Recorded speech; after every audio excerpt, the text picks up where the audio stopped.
I swear I didn't plan any of this. One moment I was holding a wrench in her kitchen, trying not to stare at the curve of her wrist as she held the flashlight, and the next, I was forgetting how to breathe. Her name was Claire. She'd been my dad's best friend for as long as I could remember, always the one who showed up at barbecues with wine in hand, always the one who laughed a little too loud at his dumb jokes. I grew up seeing her across folding tables and driveways, never imagining I'd be here, alone with her, in the quiet hum of her house. She was in her 40s, but not in the way people use that word like it's supposed to dull someone down. She wore her years the way other people wore perfume, subtle, unavoidable, lingering. Her hair was tied up, a few strands falling loose around her face, and she kept tucking them back behind her ear like it mattered. It didn't. She could have walked into the room messy, half asleep, and I still would have been undone. The faucet had started leaking, and my dad sent me over to take a look. I knew enough to tighten a pipe, so I showed up with a toolbox and the stupid idea that this would take 10 minutes. But the 10 minutes stretched. She kept making coffee, leaning against the counter like she wasn't watching me, but her silence was too heavy, too deliberate. "You're good with your hands," she said once, breaking the quiet. The words slipped out casually, but the way her eyes flickered told me she heard the weight too. I coughed, laughed too quickly, tried to focus on the pipe. "Yeah. Guess so. Learned from Dad." But the truth was, my hands weren't steady. Not with her this close. Not with her voice low like that, almost teasing but not quite. The kitchen smelled faintly of cinnamon. She had a candle burning near the sink, the kind that makes a place feel smaller, more private. My knees were pressed against the cabinet door, the wrench slipping once, clanging louder than it should have. She bent down beside me to hold the flashlight at a better angle, her shoulder brushing mine. She didn't move away. Neither did I. "Does it ever feel strange?" I asked suddenly, though I didn't know what I meant until I heard my own voice. She tilted her head, close enough that I could see the fine lines near her eyes. "What does?" I swallowed hard. "This. You and me. Here." Her breath caught barely, but I heard it. She shifted, pulling the flashlight back slightly. "You shouldn't say things like that." But she didn't sound angry. She sounded like she wanted me to. The pipe gave a final twist under the wrench, and the dripping stopped. That should have been the moment I got up, washed my hands, left the way I came. Instead, I sat there frozen, looking at her fingers wrapped around the flashlight, at the way her knuckles tightened just enough to betray something. She noticed me staring. And instead of pulling her hand back, she set the flashlight down, slowly, deliberately, until her skin brushed mine. Not a full touch, just enough. I think my chest actually hurt from holding back the words pressing at my throat. Then she whispered, almost so soft I thought I imagined it. "You've grown up too fast." That was when I finally looked at her, really looked, and saw the truth flicker in her eyes, something neither of us had any right to want. Before I could answer, her phone buzzed on the counter, sharp and sudden. She stood quickly, breaking the moment, reaching for it with a hand that trembled. But not before I saw it, the look. The one that said the line between us wasn't as solid as we both pretended. I thought leaving would be simple, grab the wrench, mumble thanks, walk out the door before my pulse gave me away. But nothing about Claire had ever been simple, not tonight, not ever. She set her phone down without answering it. Her shoulders were tight, and for a second she pressed her palms flat on the counter, like she was steadying herself. "You fixed it," she said, softer than before. "Yeah." My voice cracked, and I cleared my throat. "No more leaks." She gave a little laugh, the kind that didn't reach her eyes. "Wish everything was that easy." I should have let it slide. But I couldn't. "Everything?" Her head turned just slightly, the light catching her profile. "I've had a long year." She waved it off too quickly, as if she regretted saying it. "It's nothing." But it wasn't nothing. I could see it in the way she kept her hands busy, rearranging things on the counter that didn't need rearranging. A woman like Claire, always composed at the cookouts, always smiling around my dad, was suddenly showing a crack, and it pulled me in closer than I should have been. I wanted to ask about the divorce. I'd overheard Dad mention it months back, just a passing comment about how she was living alone now. I wanted to ask if the house felt too big without someone else in it, if that was why the candle was lit, why her fridge had only a half-empty bottle of wine. Instead, I said, "You don't have to act like it's fine. Not with me." Her eyes flicked to mine. For a moment, she didn't breathe. Then she gave me a smile, soft, tired, almost dangerous. "You don't know what you're saying." Maybe I didn't. Or maybe I knew exactly, and that was the problem. She moved past me to grab 2 mugs, pouring coffee from the pot she'd made earlier. The smell filled the room again, strong, bitter, the way she liked it. I noticed her nails, chipped polish at the edges. The way her sleeves slipped back as she poured, revealing a thin silver bracelet I remembered seeing when I was a kid. It hadn't changed. But she had. I wrapped my hands around the mug she gave me, though the coffee was too hot. I didn't drink. I just watched her take a slow sip, her lips parting, the steam fogging the air between us. It felt wrong. It felt inevitable. She set her cup down and leaned against the counter, closer this time. "Your dad trusts you," she said. Her tone was careful, weighted. He wouldn't like you spending too much time here." I swallowed hard. "Do you want me to leave?" Silence. Her eyes searched mine, like she was measuring how much truth I could handle. Finally, she shook her head, barely. "No. Stay a little longer." Her hand brushed my arm when she said it. Just a touch. Just enough to undo every bit of resolve I thought I had. The rain started just as she touched my arm. A sharp rattle against the window, then steady, heavy drops sliding down the glass. It made the kitchen feel smaller, more closed in, like the world outside had disappeared. She pulled her hand back quickly, as if realizing what she'd done. "Sorry," she murmured, wrapping her arms around herself. "Don't be." The words left me before I could catch them. I stared into my coffee, pretending the steam was all I cared about. For a few minutes, we just listened to the rain. It should have been comforting. Instead, it felt like a warning. Her phone buzzed again on the counter. She glanced at it, hesitated, then flipped it face down without answering. I caught the name on the screen, Mark. I didn't know him, but the look in her eyes told me enough. Someone she didn't want to deal with. "You okay?" I asked quietly. She pressed her lips together, like she wasn't sure if she wanted to let me in. Finally, she exhaled. "It's complicated." That was all she said. But the way her voice broke on the word made my chest tighten. I wanted to ask, to pry, but I knew if I pushed, she'd shut down completely. So instead, I offered the only thing I could. "You don't have to explain. Not tonight." She looked at me then, really looked, and I felt pinned to my chair. "You're too kind for your own good," she said softly. I tried to smile, but my throat was too dry. I sipped the coffee, bitter and cooling now, just to have something to do. My hands shook when I set it back down. "Do you ever wonder," I said slowly, "what would happen if we stopped worrying about everyone else?" The words hung there, heavier than the rain outside. Her eyes widened, just slightly. She opened her mouth to answer, then the doorbell rang. We both froze.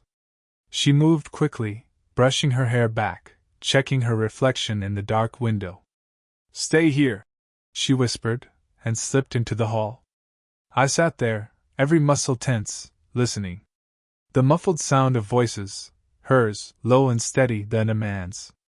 I couldn't make out the words, but her tone carried an edge I hadn't heard with me.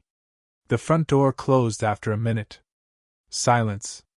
Then footsteps returning. She stepped back into the kitchen, a little pale, forcing a smile. "Just a neighbor. Nothing important." But I didn't believe her. and from the way she avoided my eyes, I knew she didn't want me to. I should have pulled back then. Told her I was leaving. Instead, I stood closing the space between us without thinking. "Claire," I said, her name rough in my throat. She didn't move away.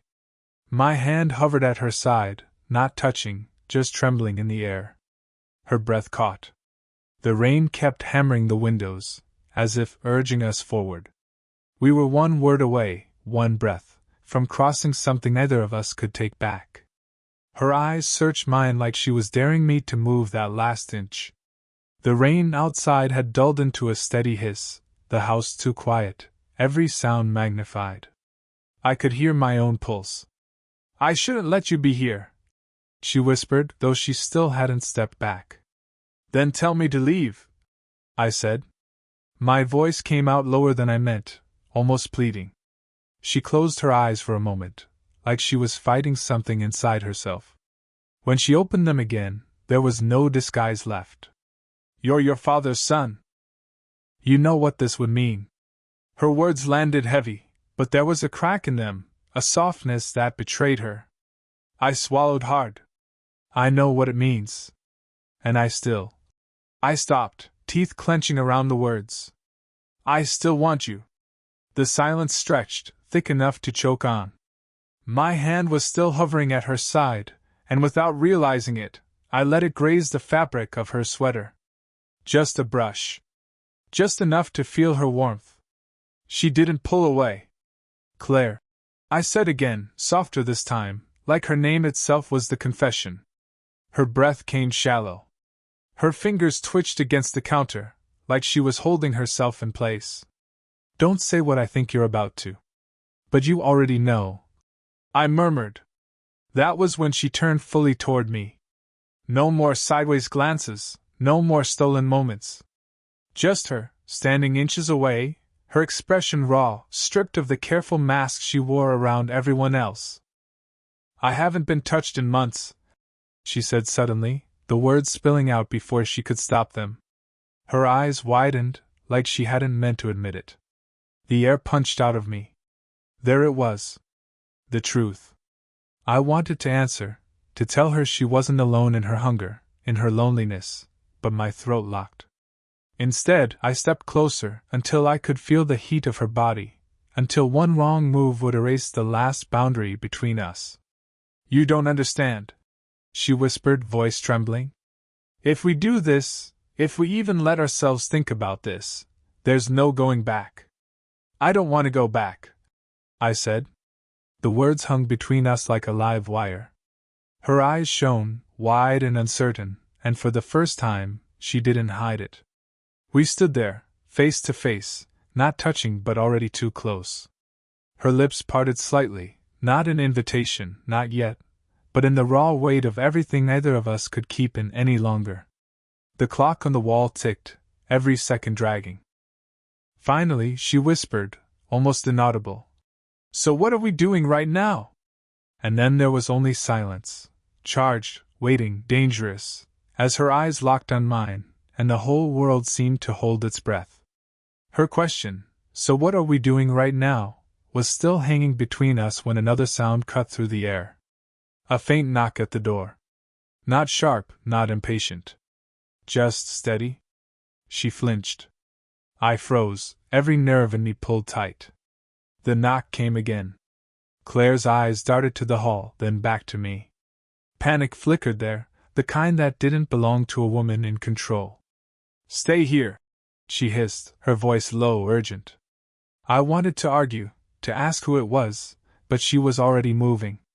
I stayed rooted to the spot, straining to listen. Her voice at the door, soft, careful. A man's voice answered, muffled but clear enough. "My dad." My stomach dropped. I gripped the edge of the counter, my knuckles white. He wasn't supposed to be here. He couldn't be here. Claire opened the door wider. I could hear him asking if everything was all right, if the leak had been fixed.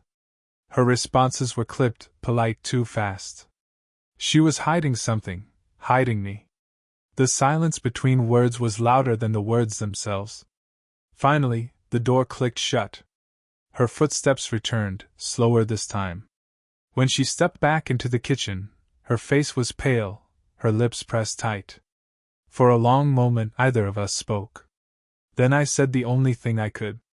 "Why didn't you tell him I was here?" She looked at me sharply, almost like I'd accused her of something. "And what was I supposed to say? That his son is in my kitchen at 10 o'clock at night?" Her voice cracked on son. I took a step closer, ignoring the alarm bells in my head. "You're hiding me from him." Her hands trembled against the counter. She wasn't denying it. She couldn't. And then she broke, just a little. "Because he'd know," she whispered. "He'd see it on my face." My chest tightened, heat rushing through me. "See what?"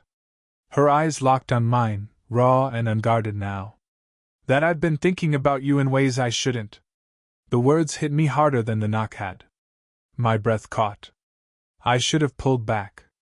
I should have told her we needed to stop. Instead, I stepped forward, close enough to smell the faint trace of wine on her breath. "Then stop pretending you don't feel it." Her eyes searched mine, desperate, torn, and for the first time, she didn't push me away. But just when the air between us was seconds from burning out of control, her phone buzzed again. Loud, insistent. She grabbed it, glanced at the screen, and her face shifted, fear, not annoyance this time. "Who is it?" I asked, voice rough. She didn't answer. She just set the phone down, face pale, hands shaking. I moved closer, my chest tight. "Claire, what aren't you telling me?" She looked up at me then, eyes shining with something I couldn't name. "There are things about me you don't know. Things your dad doesn't know either." The words hit like a storm.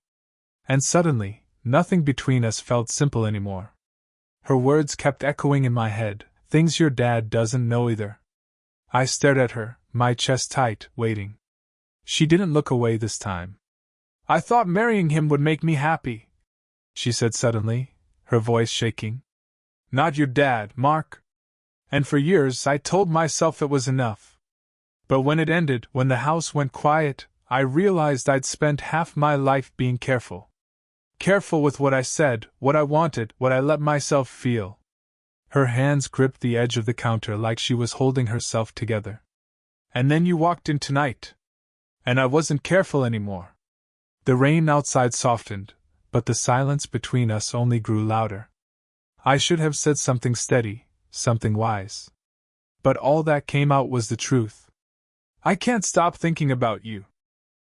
I've tried, but it's like, every time you look at me, I forget who I'm supposed to be." Her lips parted, her breath uneven. For a moment neither of us moved. Then she shook her head, a bitter laugh breaking through. "You're too young to know what you want. Don't tell me what I feel." I snapped, sharper than I intended. Her eyes widened, then softened again, guilt flickering across her face. I rubbed the back of my neck, trying to steady my voice. "I know I shouldn't. I know this isn't how it's supposed to be. But the second you touched my arm, I knew I'd never walk out of here the same." Her hand twitched, like she wanted to reach for me but didn't trust herself. "If your father ever found out, he doesn't have to." I cut in. "This is between us. Just us." For a long moment she just stared at me. The clock ticked. The rain whispered. Her eyes shone with something raw, fear, yes, but also hunger. Then, finally, she whispered, "Say it."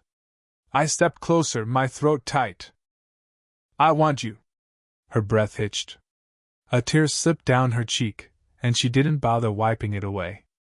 Instead, she closed the last inch between us, her forehead leaning against mine. "You have no idea how dangerous this is," she murmured. "Then let it be dangerous," I breathed. Her hands slid to mine, fingers trembling as they laced together. The contact was fragile, desperate, as if we were both afraid it would shatter if we pressed too hard. We didn't kiss. Not yet. It wasn't about that. It was about the way she finally let herself lean into me, the way I held on, both of us standing in the quiet storm of everything we weren't supposed to admit. For once, neither of us pretended. And in that silence, I knew, whatever happened next, we had already crossed the line. The storm had passed by the time we finally let go of each other, but the air in the kitchen still felt charged. My hand was still in hers, our fingers tangled, neither of us pretending anymore. She drew in a shaky breath. I've been running from myself for a long time. From what I want. From what scares me. Her thumb brushed my knuckle, a small, unconscious movement that carried more weight than any speech. But you make it impossible to hide. I swallowed hard, every nerve in me alive. So what now? Do we just pretend this never happened? Her eyes locked on mine, and I saw it, regret, longing, fear, all twisted together. But beneath it, there was something steadier. A choice. No, she whispered. I don't want to pretend anymore. The words hit like a release, a gate opening after being locked for too long. I pulled her closer, not hesitating this time. She didn't either. Our lips finally met, slow but certain, a kiss that tasted of relief as much as desire. It wasn't rushed, wasn't frantic. It was real. Human. A promise made in the quiet aftermath of all the times we'd nearly broken apart. When we finally broke away, her forehead rested against mine. This is reckless, she said, though her smile betrayed her. Maybe, I answered, but it's ours. The clock ticked on the wall. Somewhere in the distance, a car passed on the wet street. The world kept moving, unaware. But for us, time had bent, reshaped. Claire's eyes softened. Your father will never understand. I know. My chest tightened, but the words came out steady. But he doesn't have to. This isn't about him. It's about us. For the first time all night, she didn't flinch at the truth.